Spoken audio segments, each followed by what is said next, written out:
Pedindo logo desculpa por tá ligando uma hora dessa, seu mecânico. Aqui quem tá falando é o Falcão, rei da cacimbinha, sabe? Minha rural velha me deixou aqui na mão, moço. Não prego, não pega de jeito nenhum essa porra. Eu bato na chave, ela só fica dig, e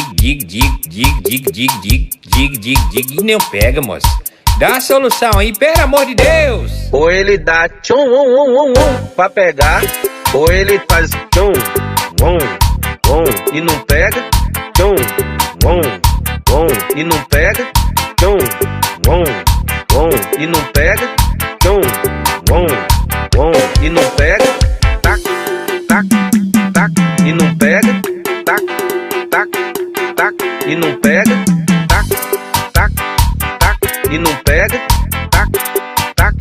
tac, e não pega. Eu acho que eu entendi mais ou menos, sabe? Mas repete aí pra eu ver. Ou ele dá tchum, pra pegar, ou ele faz tchum, e não pega, tchum, e não pega, tchum, e não pega, tchum. Ah, é assim, né? Tá, e não pega, tá, e não pega, tá, e não pega, tá, e não pega.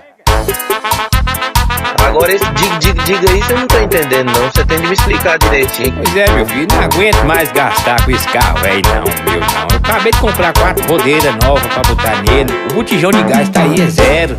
Ou ele dá tchum, pra pegar, ou ele faz tchum, e não pega, tchum, e não pega, tchum, e não pega, tchum, e não pega, tac, e não pega, tac, e não pega, tac, e não pega, tac, e não pega. Eu acho que eu entendi mais ou menos, sabe? Mas repete aí pra eu ver. Ou ele dá tchum, pra pegar, ou ele faz tchum, e não pega, tchum, e não pega, tchum, e não pega, tchum. Ah, é assim, né? Tá, e não pega, tá, e não pega, tá, e não pega, tá, e não pega. Mas durante o dia ele tá pegando normal, entendeu?